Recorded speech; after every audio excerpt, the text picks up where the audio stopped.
사명, 우리가 계속해서 사명이라는 주제로 금요 그리스플 워십에서 말씀을 함께 묵상하고 있습니다.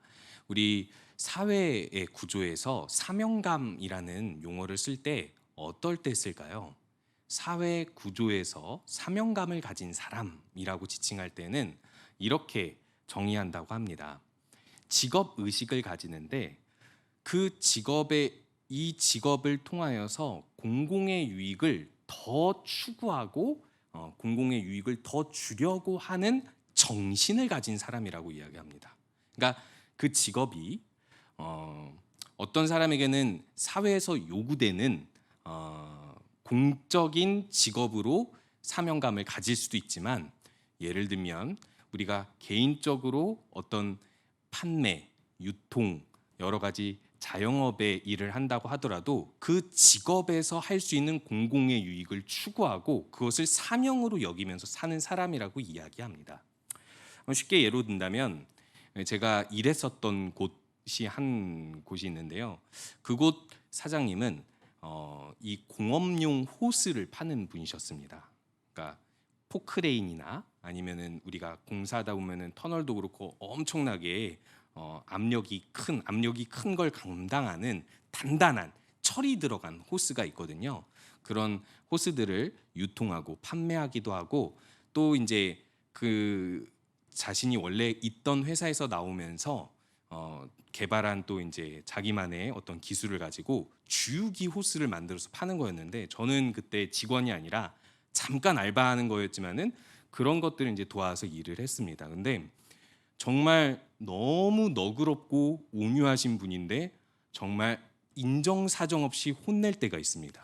근데 그게 어떤 때냐면, 이 호스라는 것이 조금이라도 문제가 생기면은 큰 사고가 일어날 수 있거든요. 주유기 호스에 빵꾸가 뚫렸다고 생각해 보시기 바랍니다. 그리고 또 유압용 호스인데 어떤 공장에서 화학 물질이 이렇게 통과하다가 그게 폭발이 나면 엄청난 인명재해가 일어나겠죠. 그렇기 때문에 상당히 엄밀하고 또 뭐랄까 좀 신중하게 그 호스들을 평가하고 또 이제 검사하는 여러 가지 도구들이 있더라고요. 그러면서 이제 이런 설명을 하더라고요. 나는 돈 벌려고, 이제 그분의 표현들을 이야기하면 돈 벌려고 이 짓을 하지만 그래도 내가 만든 것 때문에 인명 피해가 없게는 해야 되는 것이 나에게 있어서 가장 중요한 직업 의식이다라고 이야기하더라고요.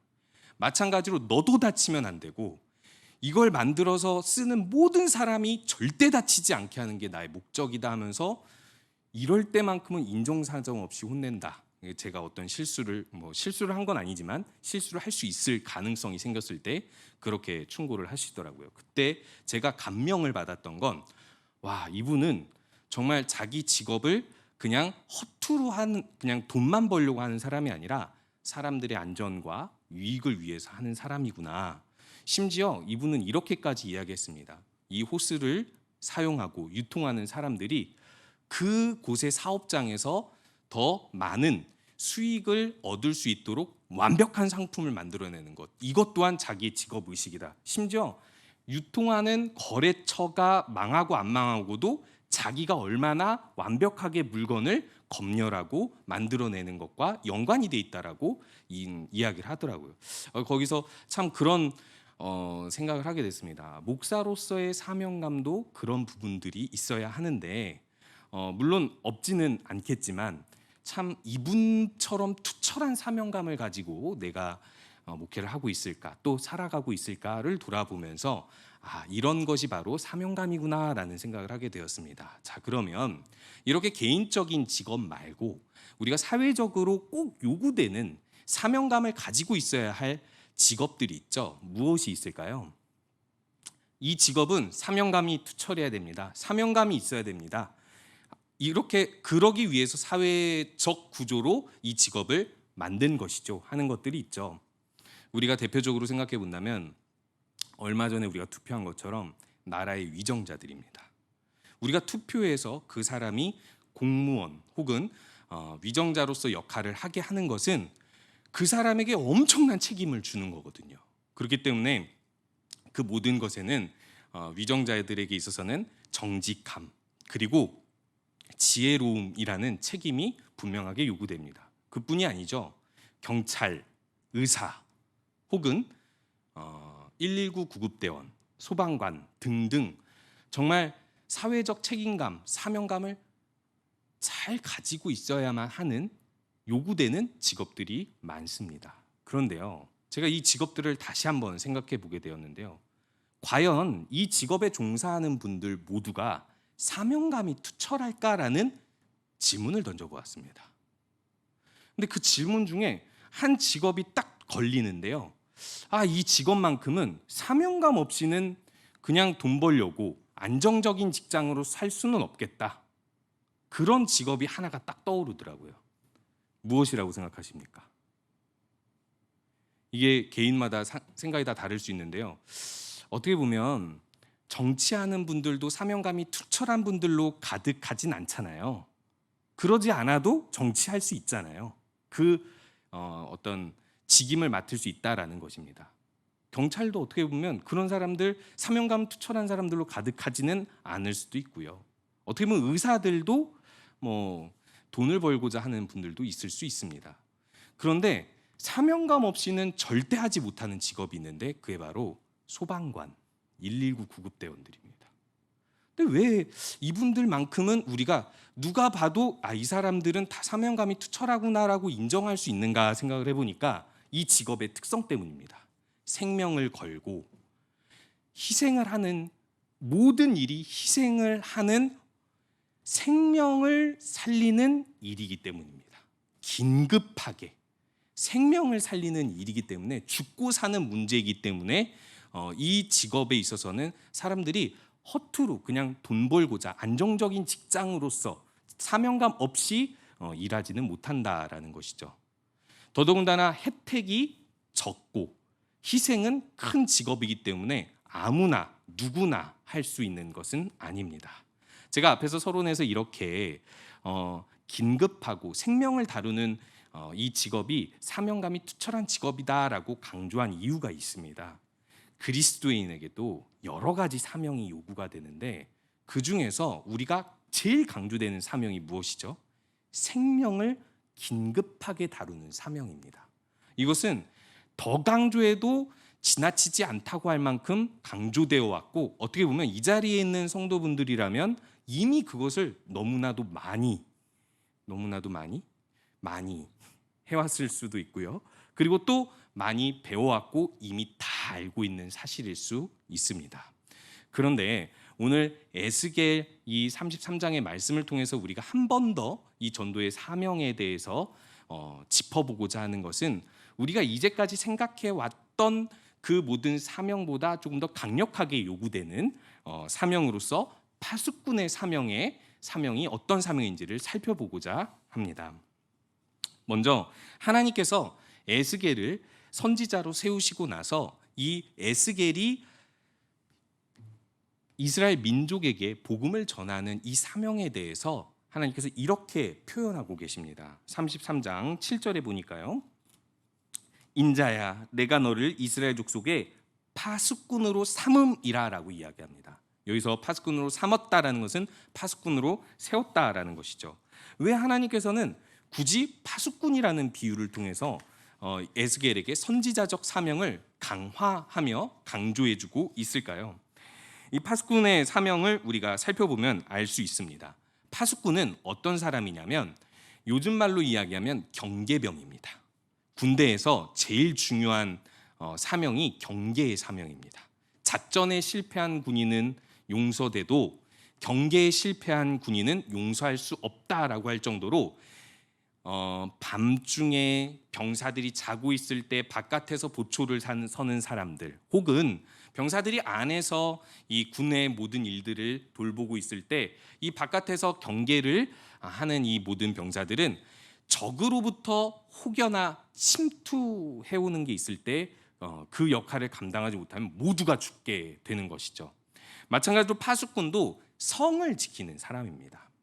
성벽을 쌓아놓고 모든 적군들의 침입을 대비하고 있다가 항상 그 모든 것을 대비할 수 없으니까 백성의 관리들이 파수꾼을 세웁니다. 그래서 가장 높은 곳에서 이 파수꾼이 적군들의 동정을 살피고 이 적군들의 움직임이 심상치 않으면 혹은 공격의 어떤 여지들이 보이면 그것을 신속하게 백성들에게 알려주는 경고하는 역할을 가지고 있죠.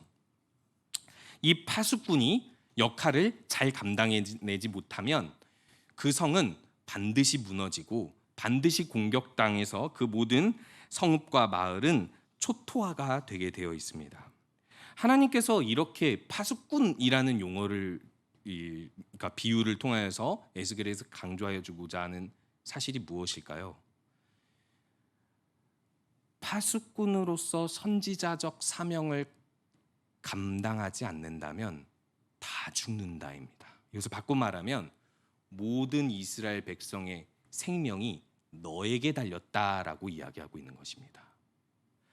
우리가 전도에 사명하면 여러 가지를 생각해 볼 수 있습니다. 무엇이 강조될까? 영혼 구원. 그래, 많은 영혼들이 죽어가고 있는데 그들을 구원해야지. 구령의 열정을 강조할 수도 있습니다. 또는 예수님이 주신 마지막 우리에게 주신 위임령이고 명령인데 명령에 순종하는 삶을 살아야지 그리스도인으로서 그것이 강조될 수도 있습니다. 또는 하나님 나라의 확장과 부흥을 위해서 우리들 전도를 열심히 해야지 라고도 생각할 수 있습니다. 다 맞는 말씀들이고 하나님이 이미 하신 말씀들입니다. 그런데 그 세 가지와 조금 더 다르게 혹은 독특하게 오늘은 이렇게 표현하고 있는 것입니다.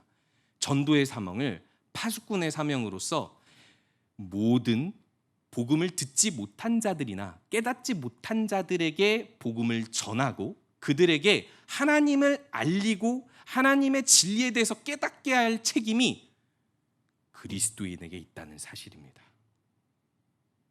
만약에 우리가 이 사명을 온전히 다하지 못한다면 오늘 말씀에 따르면 아주 끔찍하게 그 피의 값을 파수꾼인 우리에게 찾는다고까지 강조해주고 있는 것입니다.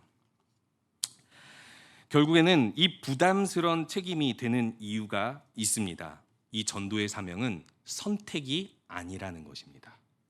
영혼 구원의 열정이 있으면 하고 없으면 안 하고가 아닙니다. 예수님의 명령이니까 순종하는 마음이 있으면 하고 순종할 마음이 없으면 안 하고가 아닙니다. 교회에 대한 부흥의 마음이 있으면 하고 부흥에 대한 마음이 없어지면 안 해도 되는 것이 아닙니다. 어떤 더 해야 되는 과제가 아니라 안 하면 그 핏값을 나에게 찾는 엄청나게 막중한 책임이 우리에게 있다라는 것입니다. 그렇다면 하나님께서는 우리에게 에스겔에게 파수꾼의 사명을 주면서 어떻게 파수꾼의 사명을 감당하라고 말씀하시는 걸까요? 두 가지로 표현할 수 있습니다. 첫 번째는 17절에 이렇게 표현되고 있습니다. 너는 내 입의 말을 듣고 나를 대신하여 그들에게 경고할지어다. 여기서 강조되고 있는 표현은 대신하다입니다. 대신하다라는 것은 무슨 뜻일까요? 여러 가지 대신하는 것이 있죠. 가게의 사장이 직원에게 자기를 대신하여서 가게를 돌보도록 맡길 때 이 대신하다의 뜻과 혹은 119 구급대원이 위급한 사람이 죽어가는 상황에 전화를 받고 그 신고자가 환자 곁에서 구급대원이 도착할 때까지 그 짧은 3분 5분 시간 동안에 어떤 구급법으로 해야 할지 자기를 대신하여서 일을 주는 것은 전혀 다르겠죠. 오늘 말씀하고 있는 대신하여는요, 생명을 좌지우지하는 상황에서 어떻게 하나님을 대신하여 할지를 이야기해주고 있는 것입니다. 전도란 하나님을 대신하는 것입니다. 왜 하나님을 대신하는 것이죠? 우리들이 흔히 이런 오해들을 하죠. 전도란 믿게 하는 것이다. 전도란 교회에 데리고 오는 것이다. 정착시키는 것이다. 물론 이렇게 정의를 내리는 것도 완전히 틀린 것이라고 말할 수는 없는데 명확하게 이야기하면 전도란 하나님의 뜻을 대신하여 전하는 것입니다. 근데 대신하여 전한다라는 것이 어떤 의미를 담고 있냐면 원어로 이것이 하나님으로부터 나오는 것을 하다라는 뜻인데, 제가 앞에서 설명한 바와 같이 위급한 상황에 내가 그 위급한 상황을 어찌할 수 있는 능력이 없으니까 구급대원에게 연락을 해서 통화를 통해서, 영상 통화를 통해서 그 구급대원이 가진 능력과 그 판단으로 대신해서 수행하는 것을 이야기하고 있는 것이죠. 그 이유가 무엇입니까?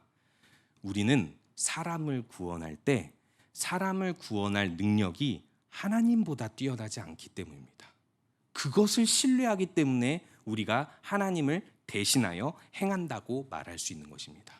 두 번째로는 우리가 하나님을 대신하여 하나님 이 파수꾼의 사명을 감당하는 이유는 두 번째로 내가 그 모든 결과에 공로를 취하지 않고 오로지 하나님의 영광만 남게 하고자 함입니다.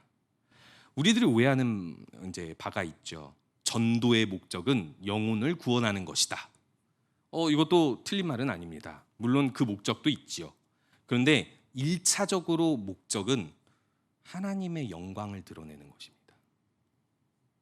하나님은 사람 생명을 살릴 수 있는 분이라는 것을 확실하게 알리는 것이 전도입니다. 그것을 사람들이 믿으면 구원을 받는 결과가 이루어지는 것이지, 사람을 살리는 것이 목적이기 때문에 하나님의 복음이 사용되는 것이 아닙니다. 복음 그 자체가 하나님의 영광, 사람을 살리는 그 은혜를 온전히 그 영광을 담아내고 있기 때문에 우리가 전도를 한다는 것은 하나님을 대신하여 이 일을 함으로 하나님이 일하시고 하나님이 그 영광을 취하도록 한다라는 것입니다. 그래서 우리가 전도의 결과, 영혼 구원의 결과를 보면 우리들이 올바르게 반응을 한다면 이렇게 반응하게 되죠. 와, 하나님은 정말 대단하셔. 하나님을 찬양해야 되겠다라고 우리들이 반응하게 되는 것이죠. 만약 역시 이 사람은 전도 왕이야. 이 사람은 전도를 잘해. 참 생명을 살리는 은사가 있어. 다 틀린 말입니다. 물론 전도를 잘해라는 말이 사용 안 되는 말은 아니죠. 하나님의 뜻을 대신하여 잘 전한다라는 뜻으로는 사용될 수 있겠죠. 그런데 생명을 살리는 능력이 그 사람에게 있지 않다. 오로지 하나님의 뜻을 온전히 전하는 것이 하나님께서 파수꾼의 사명으로서 우리들이 감당하라고 한 사명입니다. 하나님의 영광이 온전히 드러나고 하나님이 온전히 일하여 사람이 할 수 없는 그 구원의 능력을 행하시기 위함인 것이죠. 이것을 우리가 구체적으로 이야기한다면 대신하는 것이 그럼 도대체 무엇일까? 그것은 하나님으로부터 나온 말씀을 그대로 전하는 것입니다. 우리가 하나님의 함부로부터 나온 말씀을 그대로 전할 때에는 세 가지로 우리들은 표현할 수 있죠. 첫 번째, 하나님께서 일하신 것, 하나님께서 말씀하신 것을 그 모든 핵심을 명확하게 정리하여 전하는 것이라고도 이야기할 수 있고요. 그리고 두 번째로 강조되는 것은 단순히 하나님께서 말씀하신 것, 일하신 것을 그 모든 복음의 진리를 요약되고 정리된 것만 전하는 것이 아니라 하나님 말씀의 풍성한 의미를 계속해서 전하는 것도 포함이 됩니다. 그뿐 아니라 그 말씀을 말씀 그대로 하나님께서 표현하신 그대로 암송하고 그리고 그것들을 잘 숙지해서 전하는 것도 이 모든 대신하여 전하는 것에 포함될 수 있는 것입니다. 우리가 파수꾼의 사명으로서 잘 감당해야 될 부분이 바로 이런 부분입니다. 하나님을 얼마나 잘 전하는가, 내가 얼마나 하나님의 말씀을 잘 전하는가를 돌아보면서 이 사명을 감당해야만 할 것입니다.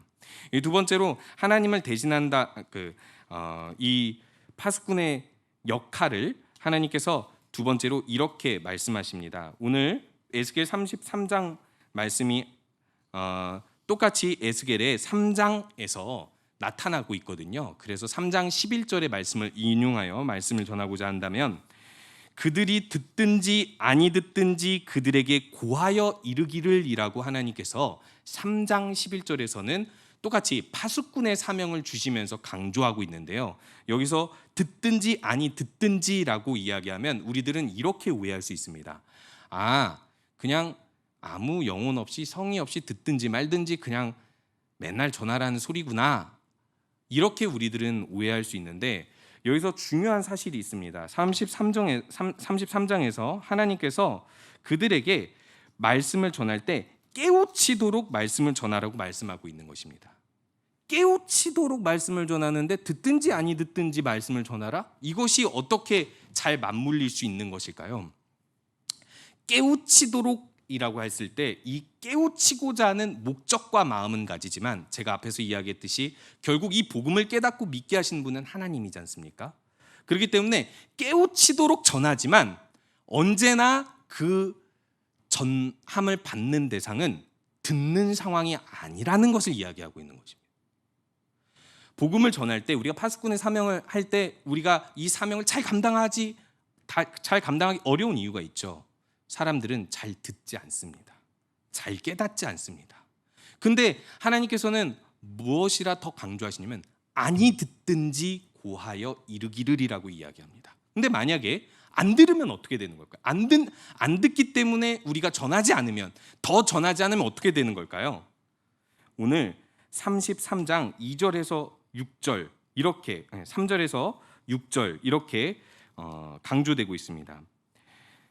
그 땅에 칼이 임함을 보고 나팔을 불어 백성에게 경고하되, 양각 나팔이 파수꾼이 부는 요란한 나팔입니다. 그것으로 인하여서 전쟁이 날 만큼 지금 요란한 상황이라고 이야기해 주는 것이죠. 그렇게 경고했는데 4절에 보니까요, 그들이 그것을 듣고도 정신 차리지 아니함으로 그들이 죽게 되면 그들의 죽음은 그들의 책임이다라고 이야기하고 있습니다. 그런데 만약 6절에 보니까 칼이 임함을 파수꾼이 보고도 나팔을 불지 아니하여서 백성에게 경고하지 아니하게 되면 그 죄는 내가 파수꾼의 손에서 찾으리라 라고 말씀하고 있습니다.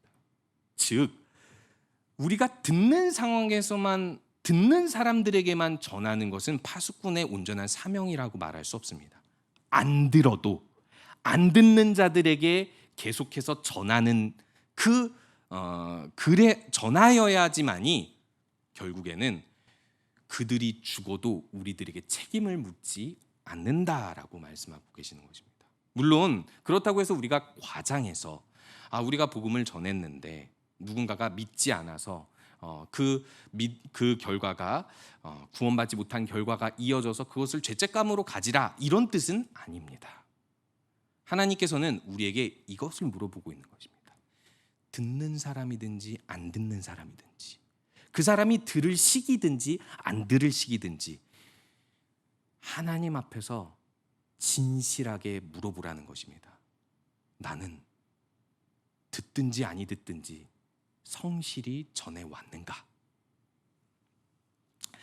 하나님께서 우리에게 맡겨주신 파수꾼의 사명은 이렇게 하나님을 대신하여 온전히 그 말씀을 전하고, 그리고 성실히 듣는 사람이나 안 듣는 사람이나 들을 때든지 안 들을 때든지 온전히 전해야 한다는 것입니다. 그렇게 되면 무슨 일이 일어날까요? 안 듣는 자들이 듣게 되는 변화를 하나님께서 일으켜 주시고, 안 들을 때가 반복되다 보면 어느 날 갑자기 들을 때가 올 수도 있는 것이죠. 그것은 하나님이 하실 일인 것이고요. 그러나 우리들은 하나님을 대신하여서 그 역할을 계속해서 수행했기 때문에 우리들 가운데 하나님이 일하신다는 거예요. 제가 담임 목사님이 이제 전도 폭발을 하면서 강조했던 말 중 한 가지가 기억이 납니다. 그것이 무엇이냐면 결신할 때까지, 그 사람이 믿을 때까지 복음을 전한다라는 것입니다. 그러니까 너무 어떻게 보면은 이게 되게 무대뽀 같은 인상을 주잖아요. 근데 이 말이 얼마나 지혜롭습니까? 내가 사람을 믿게 하지는 못하는데 하나님이 믿게 할 능력은 가지고 계시잖아요. 그러면 안 믿는 사람 있으면 믿을 때까지 전하면 되잖아요. 혹여나 그 사람이 안 믿고 죽더라도 우리들이 언제나 그것을 전하고 있어야, 언제나 그 전하는 사명을 감당하고 있어야 이 파수꾼의 사명을 감당하고 있는 것이라는 것입니다. 마지막으로 우리가 한 번 더 살펴봐야 할 부분이 있는데, 그러면 우리는 누구에게 전해야 한다라는 것이 전해야 하는가라는 것입니다. 이건 너무 간단한 문제이지 않습니까? 복음을 듣지 못하는 사람들에게 전해야 되는 거 아닙니까? 그런데 우리가 다시 한번 생각해 보기 원합니다. 오늘 에스겔이 이렇게 이야기하고 있죠. 하나님께서 에스겔에게 이렇게 말씀하고 계시죠. 2절에 보니까 인자야 너는 내 민족에게 말하여 이르되라고 이야기하고 있습니다. 그러면 이제 우리 민족 혹은 잘 믿는 사람들에게만 전하라는 뜻인가? 지금 이 배경은요, 바벨론의 포로로 끌려간 상태의 이스라엘 민족들을 이야기하고 있습니다. 혹은 예루살렘 성이 이미 황폐화된 상황에서 그곳에 남은 백성들도 포함이 될 수도 있겠죠. 한마디로 표현하면 패배감에 젖고 이미 믿음이 낙심케 된 하나님의 선택받은 백성들이라는 것입니다. 이미 그 시기가 몇십 년이나 지났기 때문에 믿음을 잃어가고 있는 사람들에게 전하라고 이야기하고 있는 것입니다. 그런데 우리들이 이 말씀 오해하지 말아야 할 부분은, 그렇다고 해서 하나님의 선택받은 백성, 내 눈에 보이는 선택받은 백성에게만 전하라, 그 뜻이 아니죠. 이스라엘 민족도 모두가 구원받은 것은 아닙니다. 그냥 민족이라고 해서 구원받은 것이 아니라고 예수님께서 그 바리새인과 종교 지도자들한테 이야기했죠. 그들도 믿음이 있어야 구원을 받는 것이죠. 그럼 믿음이 없는 자기 민족들에게도 전했다라는 것은 믿음이 없는 이방 민족에게도 전할 가능성이 있다라는 것을 이야기하고, 우리가 성경을 통일성 있게 전체적으로 본다면 이방 민족들에게도 선지자가 가죠. 요나가 니누에게, 나움도 니누에게 선포하는 본문들이 있습니다. 그뿐이 아닙니다. 이스라엘의 모든 성경의 역사에서 보면은 이방 나아만 장군이 고침을 받고 구원을 받는다든지 이방 민족들이 구원을 받는 일들이, 사례들이 많습니다. 왜일까요? 하나님께서 아브라함을 선택하신 이유가 모든 민족에게 복을 주시기 위해서입니다. 생명을 주시는 복을 모든 민족에 주시기 위해서이고, 그리고 이 결론, 이것을 예수님께서 마태복음 28장 20절에 딱 말씀하시죠. 제자들에게 모든 민족에게 가라라고 이야기합니다. 즉 우리에게 맡겨진 파수꾼의 사명은 모든 민족에게라는 것입니다. 너무 잘 알고 있는 사실이죠. 이게 새로운 사실일 리가 없습니다. 근데 잘 생각해 보시기 바랍니다. 우린 모두에게 파수꾼의 사명을 전하고 있습니까? 우리의 임의대로 우리가 생각한 범위 안에서, 혹은 우리가 지정한 전도 대상자 안에서만 생각하고 있는 것은 아닌지를 우리가 한번 돌아봐야 한다는 것입니다. 여기서 모든 민족이라고 해서 지금 현재 저기 오지까지 가라, 뭐 꼭 그런 말씀도 되겠지만 꼭 그런 말씀은 아닌 것이죠. 우리에게 맡겨진, 우리가 만나는, 우리가 관계를 맺고 있는 모든 민족이라는 것입니다. 어떻게 보면 관계를 맺고 있지 않은 사람들에게까지라는 것입니다. 오늘 이 말씀을 저에게 적용해 본다고 생각해 보시기 바랍니다. 저는 파수꾼의 사명을 잘하고 있습니까? 코로나19 이후로 불신자들과 대화하는 것이 거의 없어요. 다 신자들입니다. 원래는 코로나 이전에는 전도를 많이 나갔죠. 우리 성도들도 마찬가지고, 또 제가 이전 교회들이 있으면서도 중고등학교 전도를 8년을 나갔습니다. 그러면은 처음 만나는 애들, 두 번, 세 번 만나는 애들 아이스크림 사주면서, 사발면 사주면서 또 전하고 또 전하고 또 이야기하고 또 이야기하고, 전도지 주고 또 주고, 걔네들이 믿든 안 믿든 파수꾼의 사명을 감당하기 위해서 오늘 나에게, 그러니까 나와 관계가 없었던 그 불특정 대상에게도 나아가는 것입니다. 왜? 그들에게도 나에게는 책임이 있기 때문입니다. 그들에게도 저에게 책임이 있기 때문에 모든 대상들이라는 것은 내가 생각지 못한 내 범위 바깥의 사람들을 이야기하고 있는 것입니다. 내가 어떻게 보면 내가 생각한 범위 안에 믿을 만한 사람들, 아주 효과적인 사람들에게만 우리가 전하고 있다면 우리들이 정말 파수꾼의 사명을 잘 감당하고 있는지를 돌아봐야 합니다. 누구도 다가가기 힘든, 전도하기 힘든 어려운 사람. 조금은 사적인 이야기지만 제가 아내를 만난 지 얼마 안 됐습니다. 아내를 만나고 이제 결혼을 1년 만에 하게 됐는데, 아내랑 소개팅 첫 자리에서 전도 이야기가 나왔습니다. 근데 제가 딱 파악이 되더라고요. 아내가 전도의 방법만 알면 하겠구나. 엄청 잘하겠구나. 이런 생각이 들었습니다. 그런데 제가 결혼을 해가는 과정에서 남자친구인데 전도의 방법을 막 이렇게 막 책 펼쳐가면서 암송하라 그러고 막 뭐 같이 노방전도 나가지고 이럴 수는 없잖아요. 물론 그럴 수도 있지만 저는 그러기는 좀 어려운 것 같았습니다. 그래서 일단 이 교회에 오게 되면서 이 아내가 꼭 전도 폭발을 배웠으면 좋겠다 했었던 마음이 바로 그 마음에서였습니다. 마음은 있는데, 전하고자 하는 마음은 있는데 방법을 모르는 거예요. 혹은 그 전하고자 하는 마음이 방법을 몰라서 안 하다 못하다 보니까 꺾이기도 하는 거죠. 충분히 전할 만한 사람들이 많은데, 사실 저도 그렇습니다. 오늘 이 말씀을 통해서 저 자신을 들여다보면요,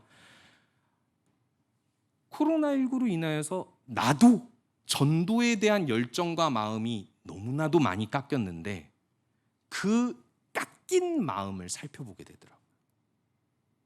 물론 어렵습니다. 물론 코로나 이전처럼 전도해서는 안 되겠죠. 그런데요, 코로나 상황이라고 해서 파수꾼의 사명이 우리에게는 멈춰도 된다고 말씀하시지는 않으십니다.